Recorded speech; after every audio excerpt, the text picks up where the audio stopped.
Bonjour à tous, Jimmy Tomasella, nouvelle vidéo que j'ai envie de faire sur la question essentielle et vaste de l'identité. Donc je vais essayer de détailler ma pensée en direct avec vous, donc excusez-moi si je digresse un peu ou si je cherche mes mots.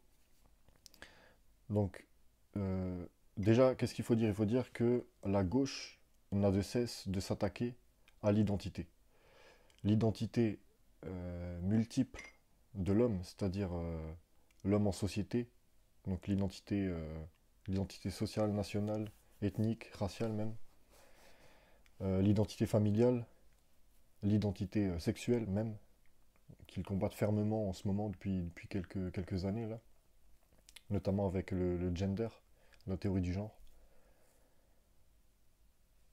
Euh, donc la gauche a cette particularité de nier l'ordre naturel. L'identité fait partie de l'ordre naturel. Donc en fait, ils le, enfin, intrinsèquement, ils le nient même pas. Ils le reconnaissent, cet ordre naturel-là, puisqu'ils ne font que le combattre. Ils ne font que prêcher son opposé, son contraire. Donc voilà, j'aimerais surtout parler de l'identité en fait. À la base, j'aimerais parler de l'identité nationale. Qu'est-ce qui fait, par exemple, d'un homme un Français? Qu'est-ce que le différencie d'une autre origine, d'une autre appartenance? Je pense que l'identité, elle comporte deux choses essentielles, deux points essentiels. C'est d'une part euh, l'identité donc qui se réfère au sang, euh, c'est-à-dire avoir des ancêtres français qui ont pensé français, qui ont vécu français, qui ont construit des choses, qui ont sacrifié parfois leur vie pour leur pays, pour leur nation, et qui ont légué ça justement à leur descendance. C'est une notion très importante, la transmission. Je pense que ça, c'est une partie intégrante de l'identité.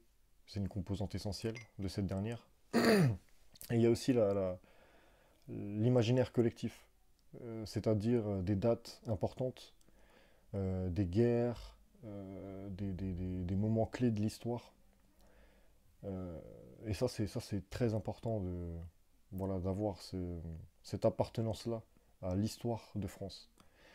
Et je pense que ces deux composantes sont essentielles. Parfois, une peut manquer.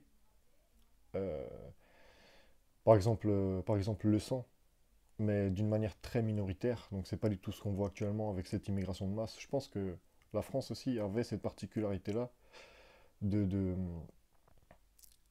de pouvoir convertir des gens à l'esprit français.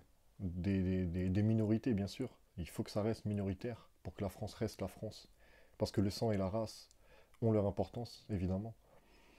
Mais voilà, je pense qu'une mince minorité de gens peuvent vraiment devenir français. Penser français, vivre français.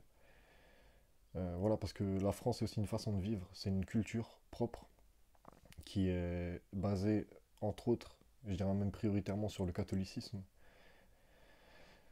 Donc voilà.